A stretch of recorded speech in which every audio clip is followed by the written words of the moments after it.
All right. Good morning, Gator Nation. This is the Gators Online show, Transfer Portal Talk edition.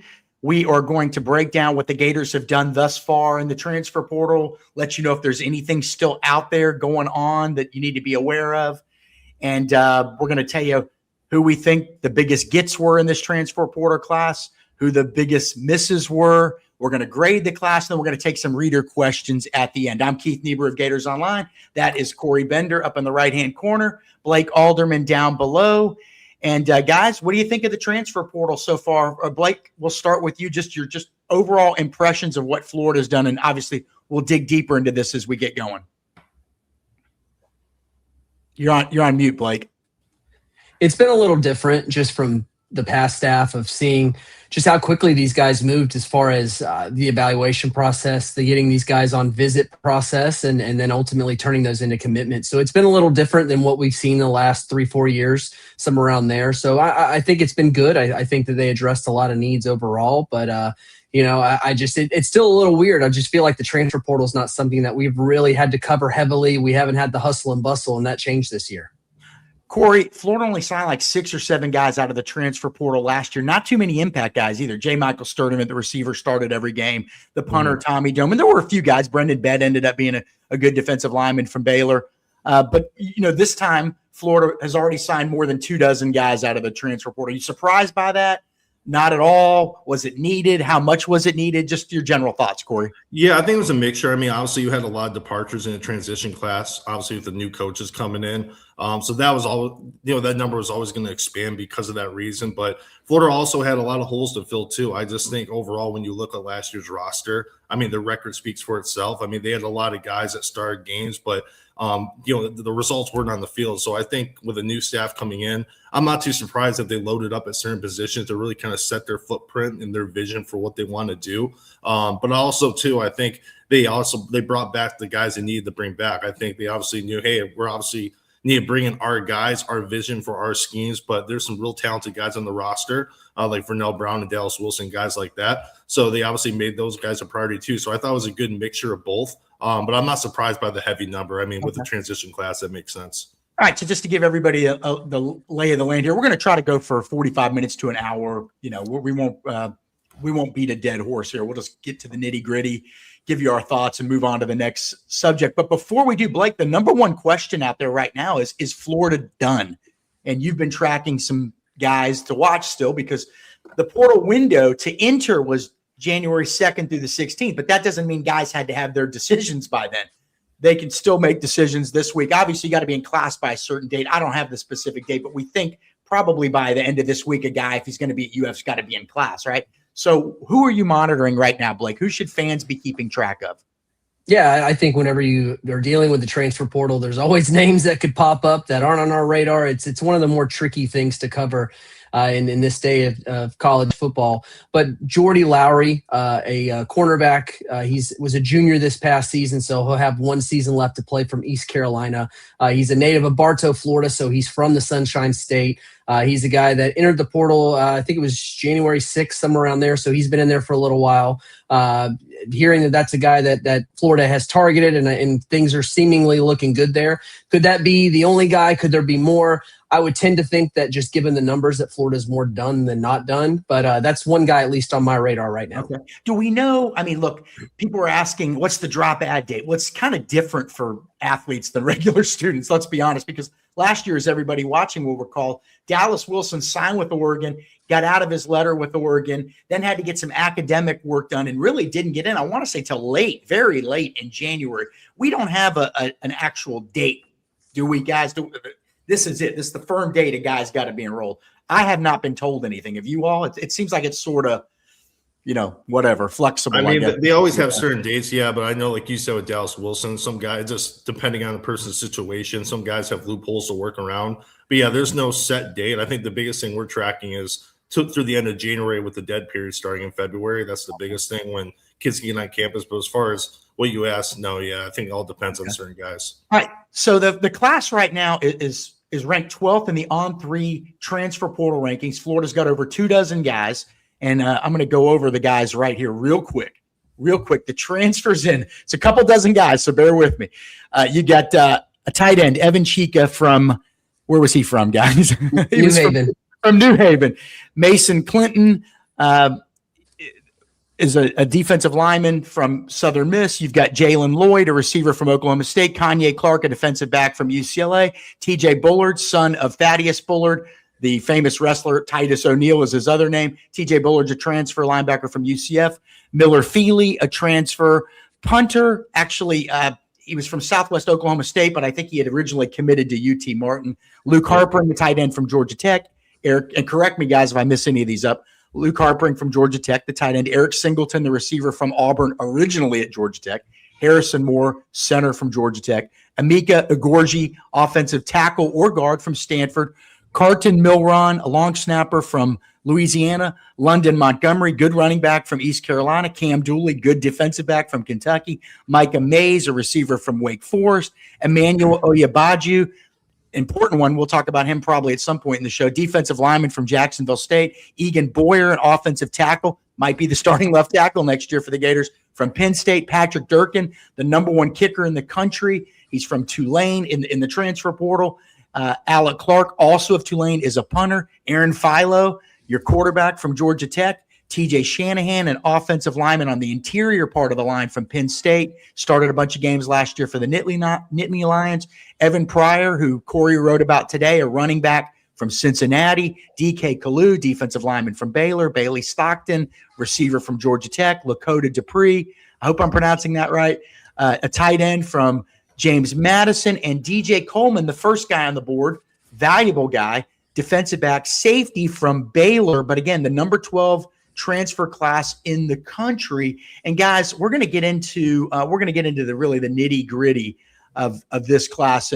And Corey, we'll start with you. Just give me two guys on offense that you think Florida, really hit a home run with in this transfer portal cycle.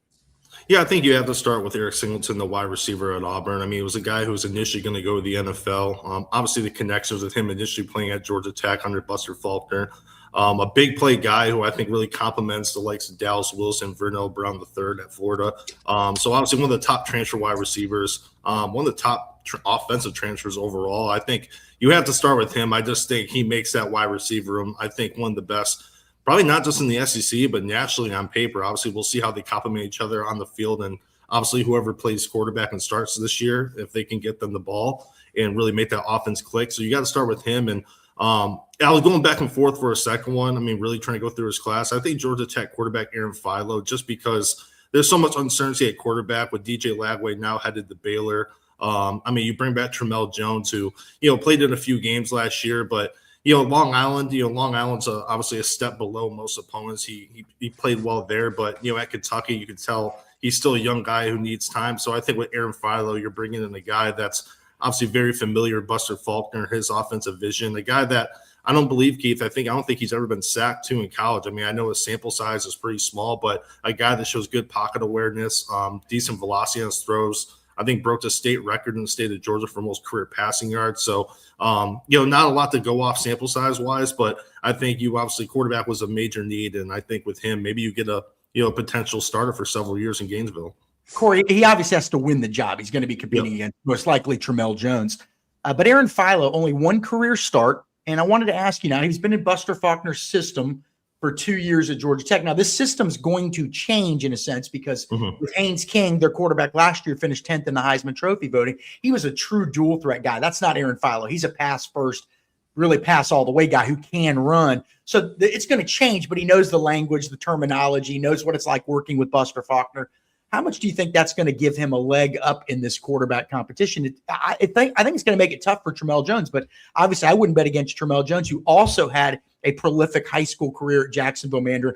Also didn't win a state title, but competed in a state championship game, won a lot of big games, threw for a lot of big yards, and already has been at Florida for a year. So while he hasn't been in Buster Faulkner's system, he's been in the Florida program, has the respective teammates and other people around Gainesville. But again, no, one career start for Aaron Philo, no career starts for Tramel Jones. But working with Faulkner, Corey, I mean, that's got to be a significant advantage going into the spring. I mean, it doesn't mean doesn't guarantee anything, but am I right in thinking that? Yeah, absolutely. I think, like you said, Keith, there's going to be some new wrinkles with the new scheme. They're going to change the offense around a little bit. But I think as far as Florida and Buster Falter, there's a reason why Philo was kind of linked to them early on. That shows the confidence I think they have in him.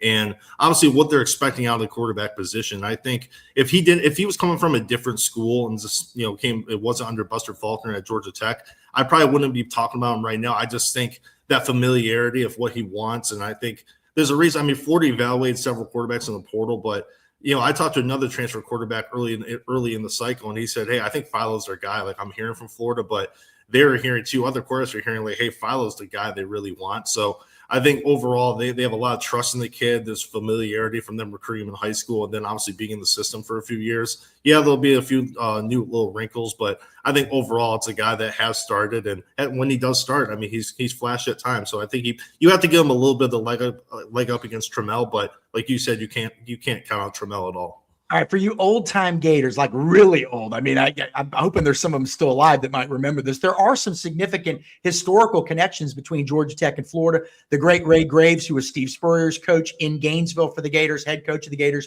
from 1960 through 1969, previously had been the defensive coordinator at Georgia Tech under the great Bobby Dodd, the legendary coach at Georgia Tech. Bobby Dodd's son, Bobby Dodd Jr., played quarterback for the Florida Gators. And also Steve Spurrier was once the quarterback's coach at Georgia Tech. So some cool links there. Blake, I'm going to ask you the same thing. Two guys on offense that really stand. You had to wait a long time there for you, Blake. You look pissed. Sorry. But same question. Two guys on offense, and it can be the same two guys. That's cool. But two guys that you think, man, I really like these pickups. They are significant, and I think these guys are going to do some work for the Gators. Yeah, I also have Aaron Philo, and I think just quarterback. I mean, you lose DJ Lagway. Granted, he struggled this past season, turning the ball over, and obviously he's moved on and he's signed with Baylor. But Trammell Jones, to piggyback on all the things you said, Keith, like there are the tools there, the traits are there. Like I think he's a guy that is going to. That the QB competition this spring is only going to make both of those guys better because I think they're both talented. But I think Philo, I agree that just being familiar with the scheme, the terminology, just kind of knowing the ins and outs and what makes Buster Faulkner tick, I think that's going to give him a leg up. And even if there are some minor changes to the scheme and what they're doing offensively, I think that a lot of those changes are going to be ones that are more of his strengths. They're going to be more of those, passing it, putting guys, throwing the ball in space to these guys like an Eric Singleton, Vernell Brown, just trying to throw the ball and take a lot more shots. I felt like Georgia Tech, when you saw it with Hayes King, it was more of like a power run, battering ram type of offense. And I don't think that we'll see that with Philo there. So I think that those changes are going to be ones that benefit him. And then for me, I think Harrison Moore, the offensive center that transferred over from Georgia Tech. I think that just having a guy like that, granted, Florida obviously loses Jake Slaughter, but Najee Harris has played some center before, whether it's practice or games. Roderick Kearney was a guy that was brought in that was sort of the swing offensive guard center type of guy. But I think even with Harrison Moore, you've got another guy that even if there is some scheme changes on the offensive line, that's sort of your quarterback of the offensive line. He's going to know those terminology calls. He's going to know if he needs to call something at the line that changes the blocking scheme. I just think that those types of things, when you're in year one, if you can get some of these guys that have this familiarity, there's not a lot of, day one, we're learning right from square one what's going on with the offense. I think that those things can be a benefit. So I think that that's something that really kind of what made me circle Harrison Moore when looking at these names. I don't know that they raised the ceiling yet on the offensive line. That will be to be determined. Harrison Moore, the kid from Stanford, TJ Shanahan from Penn State, interior guy, Egan Boyer, left tackle. I don't know if the ceiling's been raised because you lost an All-American center in Jake Slaughter. You lost an all-conference left tackle in Austin Barber. But with these 4 offensive line additions, I think the floor has certainly been raised because if Harrison Moore is starting, he's a guy that knows the system, like you said, Blake. If he's not starting, then a guy probably had to play pretty well to beat him out, given that he knows the system. He's played with Philo. He's played under Buster Faulkner, and that's kind of how I'm looking at the offensive line as a whole. Floor raised, ceiling to be determined. Guys, with a couple things I wanted to bring up with Aaron Philo, one thing that we have mentioned on our board last week or over the weekend was that it's our understanding that Oklahoma was interested in Philo last year before it got John Mateer. So again, look, there is a concern. He's only started one game. You don't really know. Even his high school coach, Greg Vandegrift, said, hey, look, I'm a believer in this guy. Look, he broke every state record in Georgia when he played for me. He won 2 state titles as a starter, a third as a backup, but he still doesn't have that starting experience. So that's sort of the great unknown. But in terms of ability, quick release, all that, understanding the knowledge, being a smart player, hitting the right receivers, he believes in him 100%. But again, that lack of starting experience certainly is at least a concern. I don't know how big a one it is. I mean, it may not be a one at all to the Florida coaches, but you just don't know what a guy has until he's out there, right? Until he's out there playing. And then one other question I wanted to ask you, Blake, and you didn't mention him, Corey mentioned him, Eric Singleton, but I wanted to ask you this question, Blake. You're bringing in a guy that runs like a 4.2 40 from Auburn. He only averaged 9.2 yards a catch at Auburn. Total misuse of him. The people in Auburn will tell you that. Through short passes, and that's why you have the short yards per catch. At Georgia Tech, the 2 previous seasons where he played for Buster Faulkner, he averaged 13.5 yards per catch one season and over 14 yards per catch the other season. So in Buster Faulkner's offense, with Buster Faulkner calling plays, there's been a greater utilization of his downfield abilities. Blake, what is this guy, Eric Singleton? And Corey, you can jump in when he's done if you want. What is this guy going to bring to this offense? Corey kind of touched on it, but I wanted your thoughts too, Blake. You got Vernell Brown. You got Dallas Wilson, and now you got Eric Singleton. What can he do? I think you've got someone that's more of an improviser. You can throw those screen passes, let him do whatever he needs to do, make the plays, separate from where all these guys are trying to tackle him at. And I think that it's another good thing to where just he's familiar with that offense. I want to say it was somewhere around 1,400 yards that he had in that first 2 seasons with Buster Faulkner there at Georgia Tech. So, I mean, he's a guy that has had big playability. We've seen that, just talking about the yards per catch that he's had. I think he can do a little bit of it all. Could he be a guy that stretches the field and takes those shots? Well, if he can, then I think you've got someone that we've seen Vernell Brown III do that. You've got a guy in big playability that's more of an X receiver in Dallas Wilson that sort of moves like one of those shifty type of guys that can play in the slot. So I think with Eric Singleton, I think he's more of one of those guys that you're going to give him the ball in some space and let him improvise and you make some cuts and go on with it. So I think that he brings something that's a little different than what we've seen in Florida's offense, a wide receiver room. And I think they all are going to complement each other. Okay, Corey, on to defense. Couple guys. Look, we could sit here all day and talk about every single guy, but give me 2 guys on defense, Corey, that you think are going to be, these are guys to watch. These are guys you think are going to do a lot. Later on, we're going to get each of you to just give your one biggest impact guy, and I think it's probably going to be the same guy. We'll see, but just some guys on offense that you were really impressed with the pickup, or defense, Corey, that you were really impressed with the pickup. Yeah, I think Jacksonville State defensive lineman Emmanuel Obadejo. I think with him, from what we were told, I mean, he's nearly a 7-figure guy that Florida really prioritized in the portal. But right when the portal opened, I was told he was one of 2 defensive linemen at the top of the board. And he's a guy at 6'7", nearly 300 pounds, who is fairly fluid. You can put him inside. You can obviously put him on the edge, more of a strong side defensive end. He has a pretty good get off at that size. But, to get him on campus, and then he goes to Texas A&M, who is obviously known for for NIL revenue sharing, really taking care of players. For him to take an OV there and then commit to Florida after, it showed that Florida kind of raised the bar a little bit to make sure he was in the class. And as we all know, defensive line is it's been a major priority even before Mekhi Barrow landed at Ole Miss when he went in the portal.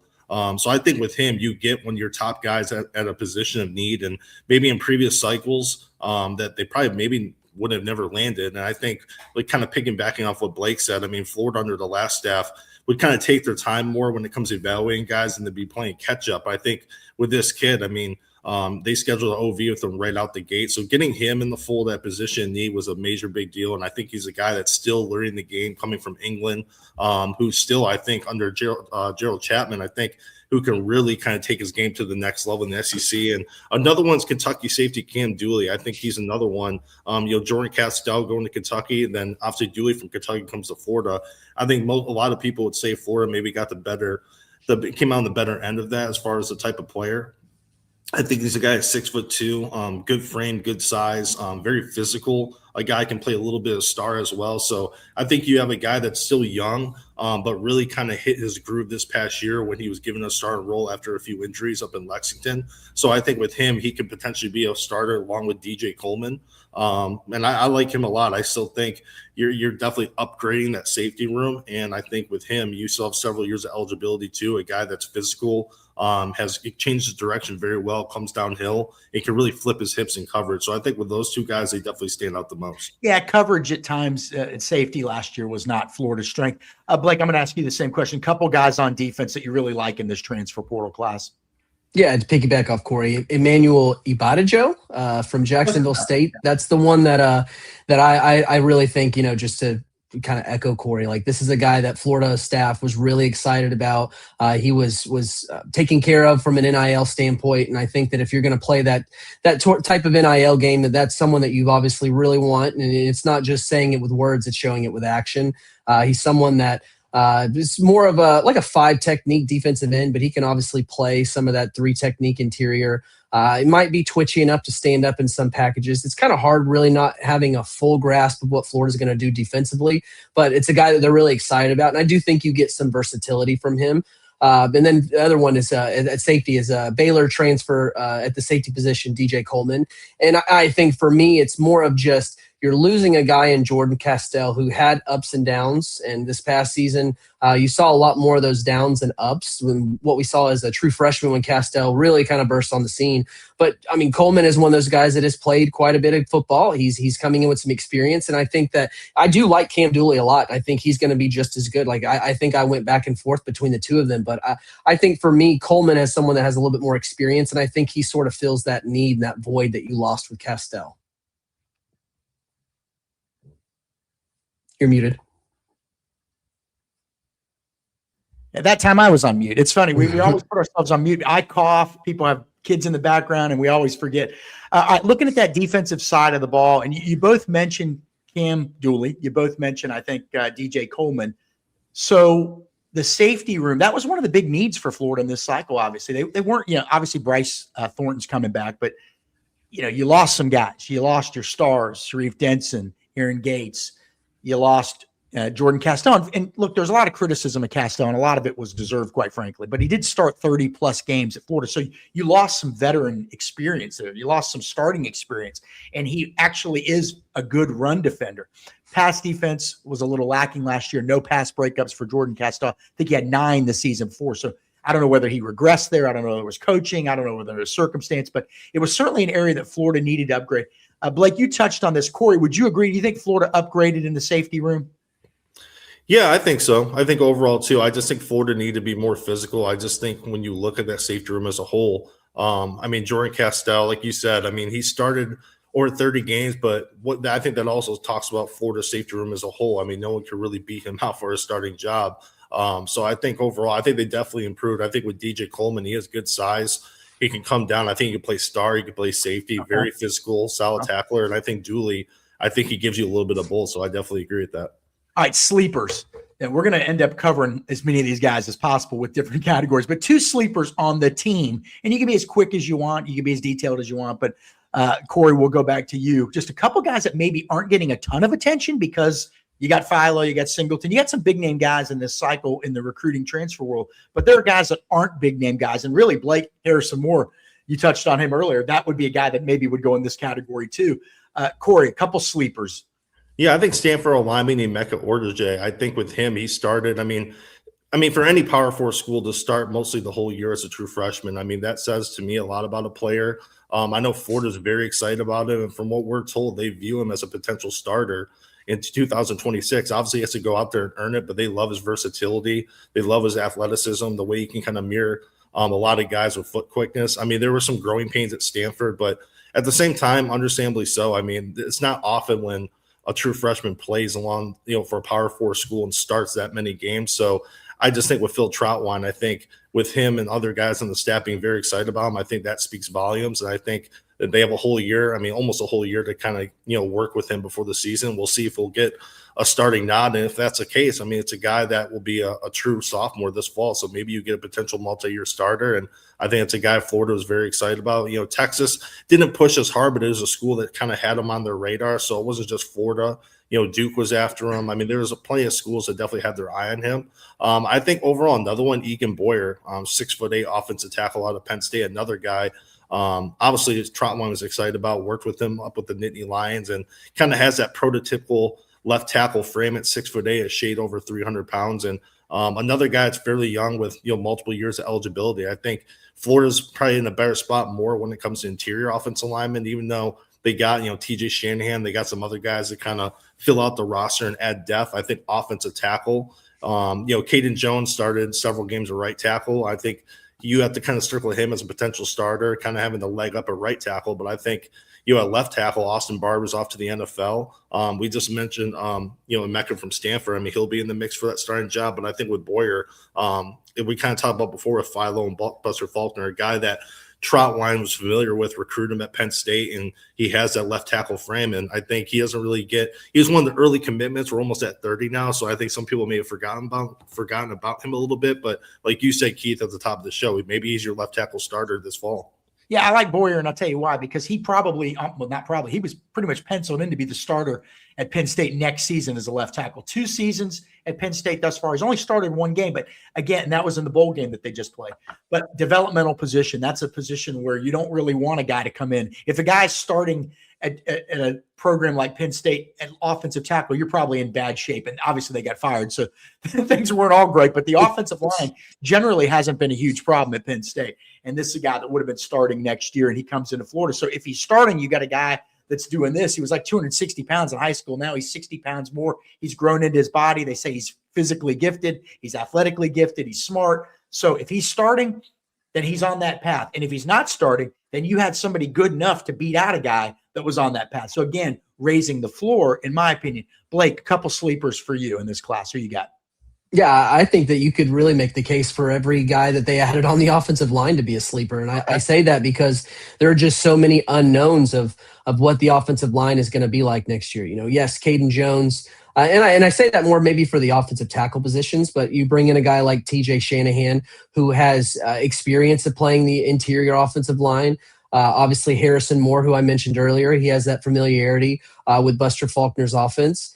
Mika Ugori from Stanford, the offensive tackle guy. That's a guy that Florida staff is extremely excited about. And they could easily see him being a guy in the mix for left tackle next season. Egan Boyer, I think you look at the traits and you see those ties of him working with Phil Troutwine, Florida's offensive line coach, whenever he was over at Penn State. So I think that a lot of those guys.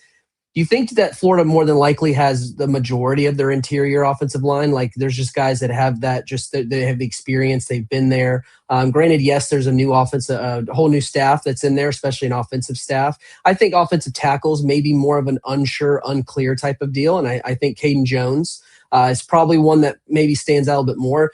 Fletcher Westphal, he dealt with some injuries. I just don't know if you can really count on him to stay healthy. So I think that offensive tackles may be more of a question mark for me of who's going to be able to stand in there and who's going to, be able to impact. You even have Bryce Lovett, who's there. He started some games last year. Granted, he struggled, and eventually that right tackle position turned over to Caden Jones.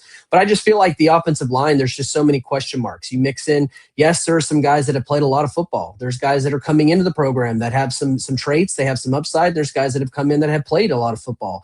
So I think that there's just so many things that could happen to where I just feel like these guys are just the definition of a sleeper to me, because you just really don't know what they're going to have coming in. And they're not the big flashy 4-star top, rankings guys types from the transfer portal. But I think when you look at the film and you look at the traits, I think there are a lot of things that stand out. Okay. All right. One guy that got away for each of you, a guy that you feel like, man, this guy could have helped these guys. This guy could have helped Florida get this thing turned around and really help Jon Sumrall on year 1. Blake, you got anybody that stands out? I'm going to probably butcher this guy's name too, but Samu Tamua Pepe. He was the defensive line, more of a true nose, transfer from Baylor, a guy that was like 6'3", 6'4", somewhere around there, 375 pounds. He was actually committed to Florida. He visited Texas State a little bit earlier this month. And then there was like a 3-day dead period there for the transfer portal and recruits not being able to visit. Once that opened back up this past Thursday, Florida had him on campus. He committed that, I believe that evening, and still took an official visit to Colorado like 2 days after and flipped to Colorado. So I think when you look at just Mekhi Burrow not being there, Jamari Lyons, maybe wasn't the same type of guy that we saw flashes from this past season. And I think that maybe is to do with, obviously his injury was significant that he had. So, could he be someone that's in the mix once he's, has more of his feet under him, a little bit more removed from that injury? And obviously Florida landed Mason Clinton from Southern Miss, who's a guy that's like 6'5", 300 pounds. But I just think you're going to miss that type of size that Samu Tamu Pepe from Baylor was going to bring at that nose position. Yeah, and we're told Brad White, likes those big nose tackles just like the last Florida staff did. So we'll have to see how that plays out. Corey, kind of the one that got away for you, who would it be? Yeah, I think Adam Trick, the edge from Miami, Ohio, who landed at Texas Tech. I mean, I think Florida last year, Jaden Woods was tied for the most sacks on the team at 3.5. And then, you lose Tyreek Sapp, George Gums. You have a lot of guys on the roster who are edge, the F or the Jack. But as far as being a pure pass rusher, kind of raising the sack numbers, Trick had around 8 sacks last year. I've talked to a few people that view him as, an NFL guy after the 2026 season. One person says he's a workaholic, a guy that I think would have really complimented Jaden Woods very well. And he was on campus in Gainesville for an official visit. He was there for one day, and then he went to Tennessee, and then also Texas Tech. And I think when you see Texas Tech when it comes to their NIL and revenue share, for them to prioritize the kid, I think that shows what they thought of him. Same thing with Tennessee. I just think overall Florida needs more pass rushers. I mean, they signed KJ Ford, but he's, coming straight out of high school. There's going to be time for him to develop there. But as far as a proven guy can really put up the sack numbers and compliment Jaden Woods, I think Adam Trick, and they got him on campus too, but they weren't able to capitalize. They're going to need LJ McCray to be healthy and take 5 steps forward. I mean, it's time. Yeah. It was a 5-star guy. It's time. All right. That's it for transfer portal misses of note. We're going to go back to guys in that best pickups category. Biggest impact guy, who a year from now we're going to say, boy, this guy made a big time impact on the program. Who is it, Corey? Who do you got? I'm going to go back to Jacksonville State defensive lineman Emmanuel Obadiah. Wow. Okay. I always keep butchering his name, but no, I think overall when I look at him, I just think of what Florida, a lot of these schools thought of him. I just think at 6'7", 300 pounds, I think he's a guy you can obviously put in the starting lineup right away. A guy you can move around, like Blake said, versatile. Just such a good get off of that size. He kind of has that NFL type prototypical frame that I think if Florida can get a lot out of him. You kind of look at Caleb Banks 2 years ago. I mean, he didn't fill up the stat sheet to a certain degree, but he had a good stretch where he really kind of rose up NFL draft boards. And even today, Mel Kiper still has him as a first-round pick. And I think with him, coming into Florida, I just think from Jacksonville State, you just saw – some people say the competition level, but it's beyond that. When you just watch his fluidity, his movement skills at that size, and then you mix it in with better coaching up in Gainesville, I just think he's a guy, I think for what the dollar amount – reported what they paid for him to get there, I think they're going to have to put him in the trenches and get a lot out of him. I think he's going to make a big impact. You're talking about Emmanuel Oyebajo, the defensive line transfer from Jacksonville State, who, by the way, went to college. He's from England. He went to college. He went to 2 different colleges, I think, over there. Yeah, one being the University of Exeter, to play basketball. He's originally a basketball player. So you worry about the toughness and things like that. Obviously, you're not worried about it, but it's something you think about. But what you don't think about, what you're probably not concerned with, is a guy that transitions from basketball to football is probably going to have pretty good footwork for a player his size, and that's what the word is. And our good friend of our show, Edgar Thompson of the Orlando Sentinel, told me recently that he's had people at UF that his sources, I hope I'm not giving anything away, Edgar's basically say that Emmanuel Oyebaji, the Jacksonville State defensive line transfer, is like the people think he's like a future high round pick. Like they think he is legit. And after I was told that, I made some calls, and yes, that's what the feeling is, that they feel like they've got a true gem in him. Blake, biggest impact guy. Corey, I was a little surprised you didn't go with the quarterback. I mean, that's where everything starts with me. Blake, biggest impact. I have the same pick. I think that defense wins championships. I think that just the need for pass rushers that sort of ties into Ibadijo. He's really fluid for being like a 300-pound, 290-pound type of guy. He's got the length. I think he fits in well at that defensive end type of position, but just more of being a contained guy. I think he does still have some size, and you could clearly add some more on there too if you really needed him to be more of a guy that it can be more of an impact at the 3 technique. And I think he's powerful enough to play that position. I just don't know that he really has the size for there. But I just think that Florida really got a guy there that's going to really step in right away. And I think that obviously quarterback Aaron Philo is one that really jumps out too. But I think Emmanuel is one of those guys that, man, he's just the traits and the things you hear about him. It's just someone that I think is really going to impress here. Interesting. All right. So if you like what we're doing, hit the like and subscribe button down below. Also go to GatorsOnline.com. Check out all these guys' great intel on a daily basis. Blake's getting all the big visits. He's getting them before everybody on where Jon Sumrall's headed for recruiting trips. And it's been kind of fun to watch to see where he's getting on the plane heading to, where he's headed from, all that stuff. So good work from Blake and Corey there. One other thing, we're going to grade the Gators transfer class here in a minute, but I wanted to, sorry, I'm getting text messages here. I wanted to tell everybody, if you leave a question in the comment section, we will get to all those at the end. And so far we don't have that many, so you can get in now and we'll probably be able to get to it as long as it's a decent question. All right, guys, grading this transfer class, a couple dozen guys, you had guys leave. But really, if you think about it, the main guys Florida wanted to retain, with the exception of Mekhi Barrow, the defensive tackle, nose tackle, they kind of kept just about everybody they really, really wanted to keep. Yeah, they would have liked to kept Nashawn Montgomery, sure. Yeah, they would have liked to kept maybe 1 or 2 of the DBs, maybe not at the price though. But the guys they really wanted to keep, the Jaden Baws, the Jaden Woods, Vernell Brown, Miles Graham, Dallas Wilson. Jaden Wood, I don't know if I mentioned him twice, but if I did, it's probably worth it. But the guys they wanted to retain, they did. But they still had some significant losses, either via graduation, like Austin Barber and Jake Slaughter, and even a Damian George type on the offensive line. They had guys they had to replace, and the transfer portal gives you that ability to do so. So, offensive grades for both of you. What offensive grade would you give Florida's transfer class, Corey? Yeah, I would say A-. I think when you obviously factor in the guys they're bringing back, Vernell Brown, Dallas Wilson, Jaden Baugh, I think those, they brought in some great guys from out of the program, but retained them. Those were probably the biggest ones. But I think also, you shore up the offensive line. You had a lot of depth. I think we didn't touch too much on running back, but I think with Evan Pryor, and then you get Montgomery from East Carolina to kind of back up Jaden Baugh. That's a strong running back room. And then tight end, obviously you revamped the whole tight end room.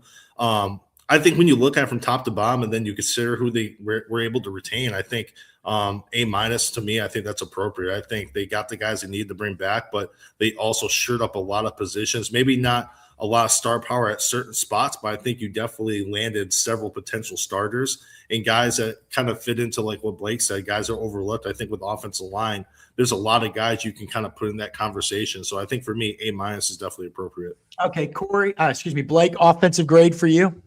I think A, if you're counting the guys that they were able to retain. You put in Vernell Brown, you put in Dallas Wilson, Jaden Baugh, all those guys. Those are going to be key guys. So I think if you factor in those guys, especially with Jaden Woods, this is a guy that was in the transfer portal and I believe visited Texas. Just offense here. Right. Yeah. But those guys. Oh, sorry. So Jaden Woods, you're right. I see. Yeah. But either way, Jaden Baugh, a guy that was clearly wanted by Texas, and he did not enter the portal. But I just think when you factor in those guys that I think are going to be key pieces, you mix in some of the guys that they added in there. I think it's an A for me if you count those, and I think it's more of a solid B if you don't factor in the guys that they were able to retain. Okay. Defense, Blake, same thing. I think same thing. Jaden Woods is a guy that, yes, he's young, but he flashed as a freshman. I think I'm more of a B+ for that if you don't factor in the guys that they brought in.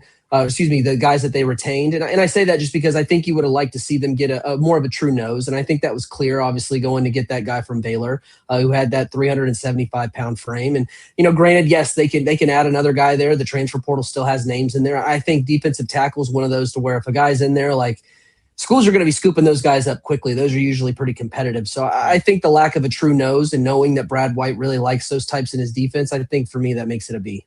Yeah, they're going to need, again, we talked about LJ McCray. He's going to have to step up year three. At nose tackle, they're going to need Jamari Lyons to step up. And he was still maybe, that was his year back from injury last year, missed the season before with an injury. And now he's got to raise his game. And they're going to need him now because, again, you're losing Mekhi Barrow, who showed a lot of promise at nose tackle. Corey, defensive grade, what would you give Florida? I would give Florida a B. I think having Jaden Woods come back, I mean, there was more retention on offense as far as key guys, like we mentioned at receiver and then Jaden Ball. But I think on defense, they could have used, obviously a good pass rusher. I mean, Jaden Woods is one heck of a player. I mean, as you guys know, like coming out of high school, I raved about him. I always was very high on him. But I think overall the sack numbers, they need to get another edge rusher. I think interior defensive line, that's still, I mean, you got some guys, but I think overall, I think they could land another one or two guys to really kind of shore up the depth there. And then obviously a defensive back. I'm a fan of DJ Coleman. I'm a fan of a bunch of those guys over there, but I think as far as star power, I think Florida, there's more star power on offense. So that's where I'm kind of in the B range. I still think they could have added more depth interior defensive line. I still think they need another pass rusher, but as you know, the portal's about to close here soon. I don't know if they'll be able to get it this cycle. All right. Like Blake said earlier, Corey, they could still add a guy, maybe more. You just never know. These things kind of come out of nowhere. We're monitoring one guy, and you can always rewind the beginning of the show where Blake talks about him. But overall grade. You did offense, you did defense. I hate to cut you off, but the guy we talked about, Jordy Lowry, he's actually signed with Florida. So a little breaking news for our Gators Online YouTube channel. You need to go and take care of that? I've got it. It's posting. We're good. Oh, okay. All right. So some breaking news. Florida has added a commitment. Blake, give me his name, position again. Get all Jordy Lowry. He's a defensive back. He originally started at Western Carolina, eventually transferred to East Carolina this past season, and spent 1 year there. He's kind of a guy he's not the biggest guy. I mean, we usually see a lot of these guys that are 6'2" type of corners. Like they want those long and lanky guys. He's a little bit more closer to like 5'11".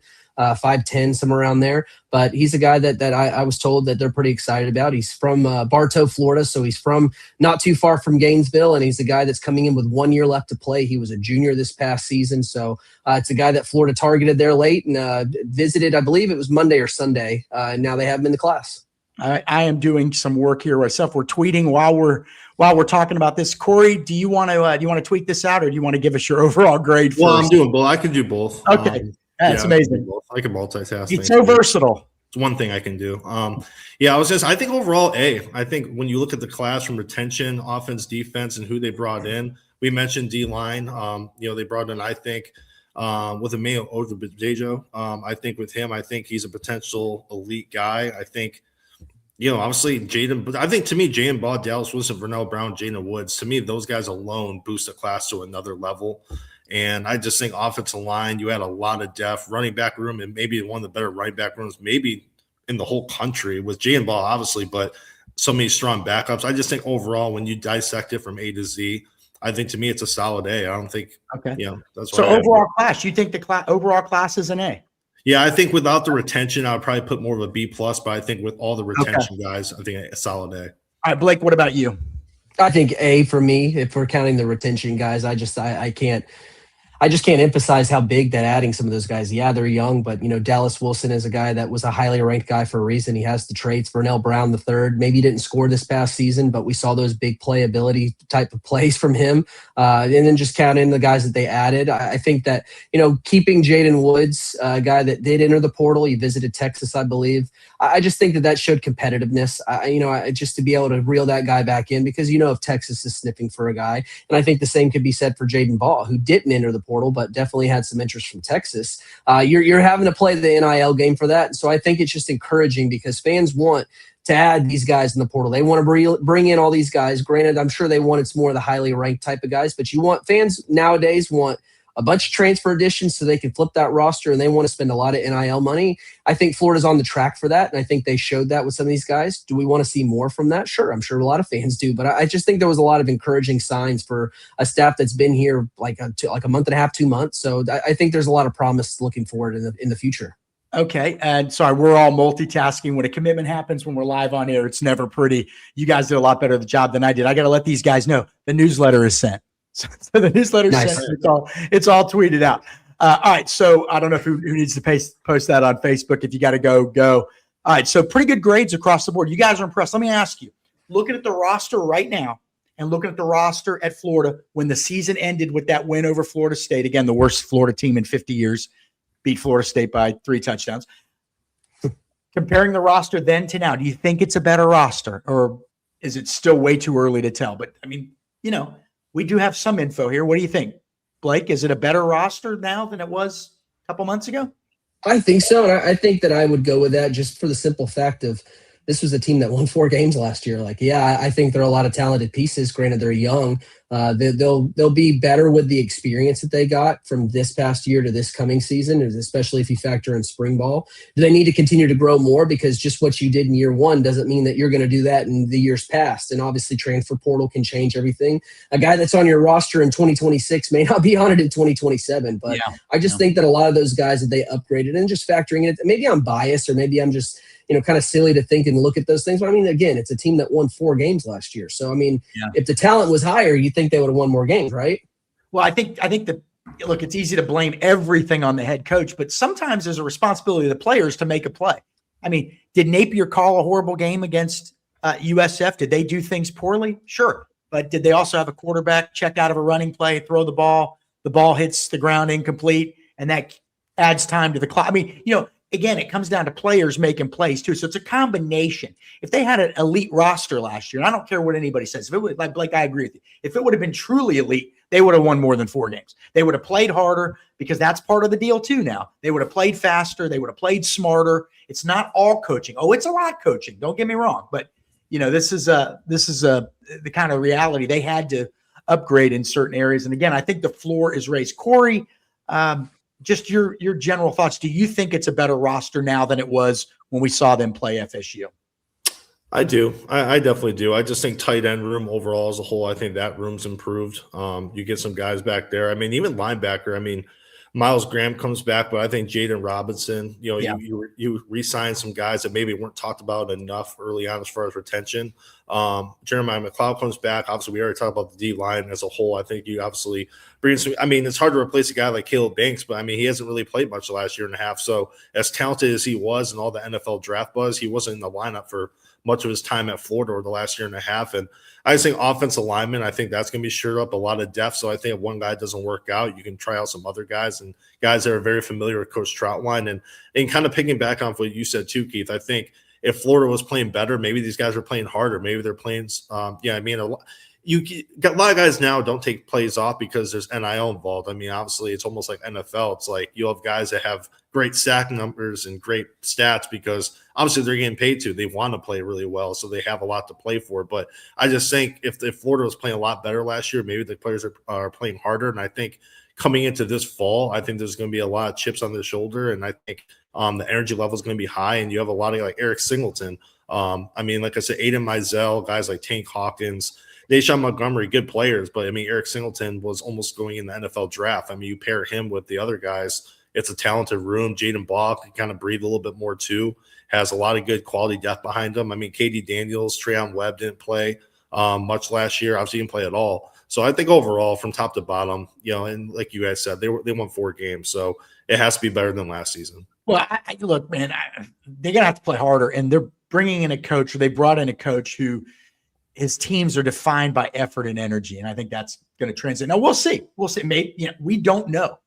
There's a great unknown right now. It's a leap of faith, but when you have a new coaching staff, it feels like that you should have a leap of faith with them. They've done nothing to not earn your trust, right? They haven't done anything to push you away. So overall, I like what Florida did, and there were a lot of big retentions. Guys that we hadn't even talked about. Aaron Childs, linebacker, Miles Graham. Both of you guys mentioned, but he seems like he got kind of lost in the shuffle with the retentions of Baugh, Woods, Dallas Wilson, Vernell Brown, and all these other guys. And, that guy is a guy that's probably going to be an all-SEC caliber player next year in a high-round draft pick, Miles Graham. So, yes, retention, solid. Portal remains to be seen, but it looks like at least with their evaluations, they have addressed most, if not all, of their needs.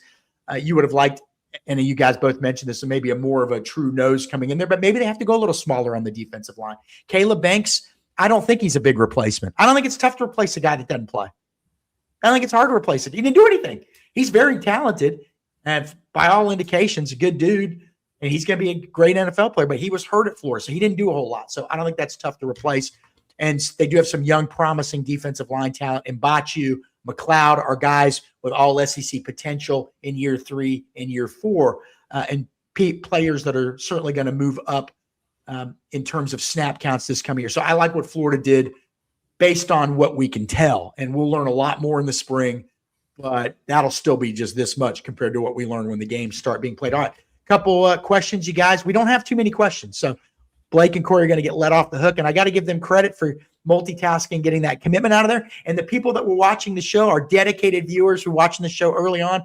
Blake told you all about the DB, and he committed during the show, so great work from Blake there. Corey, that was all Blake. Sorry, buddy. Oh, yeah, no. It was all him. Great work by both these guys the last few weeks. And before we take some questions, I just wanted to ask you two, and maybe this is in the minutia of reporting and readers may not care, or listeners may not care, but what were some of the challenges? You guys are used to covering recruiting. You guys have both covered recruiting for over a decade. You understand the lay of the land, who to contact, when to call the high school coach, the player, the parent, working sources at UF and other schools.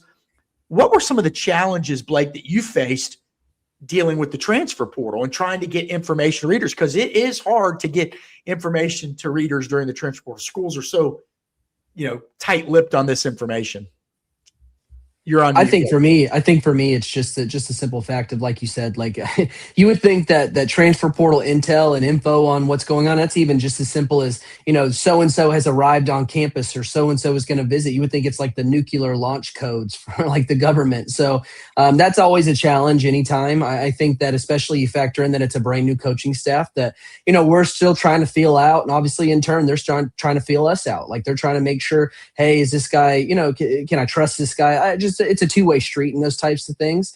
I think that one of the things that sort of made that a little easier and compensated for it, and I think Corey did a really good job with this, was just kind of leaning on a lot of these agents, because a lot of these guys, whether you're a high school kid, that's a high school recruit right now, a guy that's in the transfer portal, you've got an agent. So it's easier sometimes, not all of them want to play ball, but just to kind of lean into those guys. So it kind of compensates somewhat for, getting like maybe a brick wall when you're trying to sniff around on some stuff going on the school side. Corey, you dealt with a lot of these agents. Don't give away your tactics here, but trade secrets and all. But you dealt with a lot of them. You spoke to a lot of them. They're a lot. They're pretty good to deal with, aren't they? For the most part. I mean, at the end of the day, the more word gets out about these guys, it raises their value. Other schools jump in, so it benefits everyone. The kids get paid more. The agents get paid more. So I think it's definitely helpful. A lot of them understand how it is in this, today's day and age when it comes to transfer portal. I think when it comes to like the challenges, I think kind of connects with that is a lot of these college players have been through recruiting before. Some of them want to play ball and like want to talk and will give you their visits and whatnot, but a lot of them are kind of like worn out by recruiting and kind of like, hey, deal with my agent. Or a lot of these kids, they'll follow you back on Twitter and you think, okay, I'm going to get some info out of them. They just don't respond to DM. So, that's where I feel like agents have been a really big help when it comes to this too. And but yeah, I think the biggest challenge, a lot of these kids have been through recruiting before. Some of us, thankfully, they've dealt with us, so we've talked to them before, and you can rekindle those relationships and they can trust you. But I think a lot of these kids, they've been through it. They don't really want to deal with the media as much. Hey, talk to my agent. And sometimes even the agents don't play ball. Sometimes that's just the nature of it. So, it's not like high school recruiting where even if they're a top prospect, they're still new to it. They find it exciting. They want articles written on them. It's a whole different type of environment. So I think that's the challenging part. I think sources and having people around the kids is the most important thing. All right, so we got a few questions, not many, and then we'll let everybody off the hook here and get back to your regularly scheduled lives. All right. Novell. I thought it said Norvell first. I thought Mike might be chiming in to see if he could get some insights from us. Thank God, man, he needs it. All right. What about Stubbs and Hayward? And that's Drake Stubbs and Lagonza Hayward, the two safeties, played as true freshmen last year. We were talking about safeties. We were talking about Jordan Castell out, Aaron Gates out. Who's the other one? Denson out. Cam Dooley in, DJ Coleman in. But we didn't mention Drake Stubbs and Lagonza Hayward. What do you guys think about those two guys? I just think that they both showed promise. I think Hayward maybe got a little bit more burn, if I'm not mistaken. Yeah. Obviously, they're towards the end of the season. They're just both young, man. Like, I just don't think you want to put a guy that, even if they're redshirt freshmen or true sophomores this coming season in 2026, they just haven't played a lot of football. And I think that if you can bring in some of those guys that have a little bit more of the experience, the Cam Dooley types, the DJ Coleman types, I think that that's just going to benefit those younger guys like Haywards and Stubbs, because they're going to get some play. They're going to be in the rotation, but you don't need them to go through those growing pains on the back end. We've seen too many times where Florida's thrown out a true safety out, or a safety out there that's more of a true freshman or redshirt freshman. And if you look lost playing safety, like it shows up on film. So I think that it's just a benefit for those guys to have that extra time to develop and obviously get some more reps than they did last year. Tic Tac is asking about D tackles, and we've kind of addressed this, but Corey, I'll get you to go over one more time. Just in addition to signing the kid from Jacksonville State, they also added DK Kalu of Baylor. They added the kid from Southern Miss. Overall, though, Corey, just your thoughts on Florida's defensive tackle recruiting in the transfer portal. Yeah, I think with DK Kalu, you have to remember, too, that was also one of the first guys to set up a visit with Florida. I mean, Florida acted on him. I mean, they moved on fairly quickly. They got the first visit and were able to reel him in shortly thereafter. So I think that shows what they kind of thought of him. I was told that first weekend, like most schools, whoever you're going to bring in that first weekend, those are your priority guys. So I think that obviously says a lot, along with the kid from Jacksonville State. Those guys both came in the first weekend. They were able to land both of them.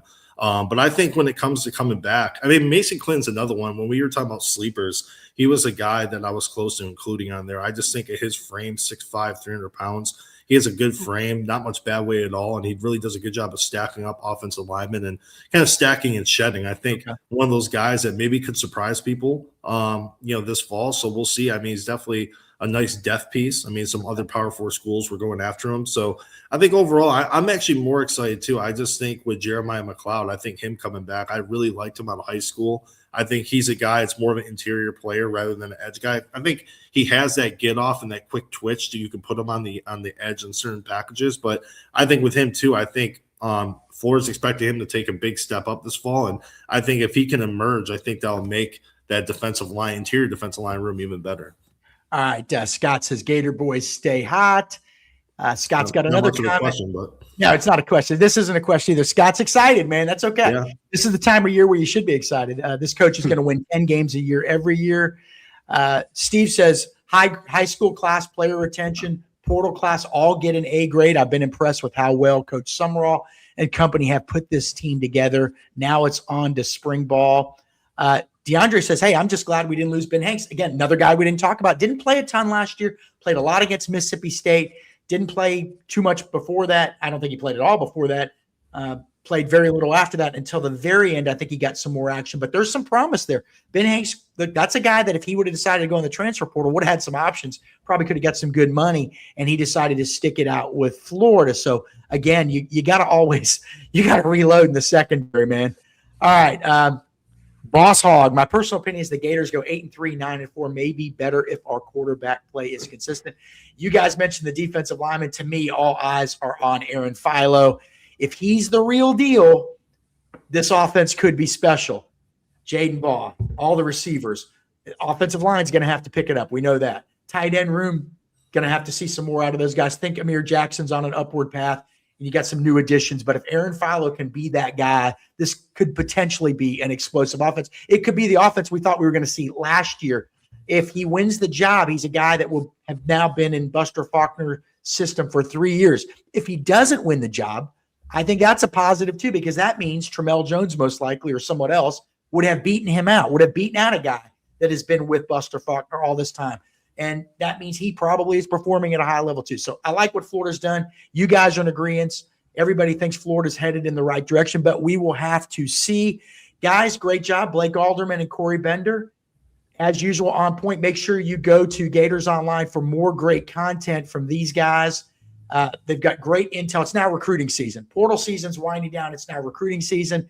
All the action is going to be with Blake and Corey over the next couple months. You got 2 big junior days coming up, right, guys? This weekend. One this weekend. Yep.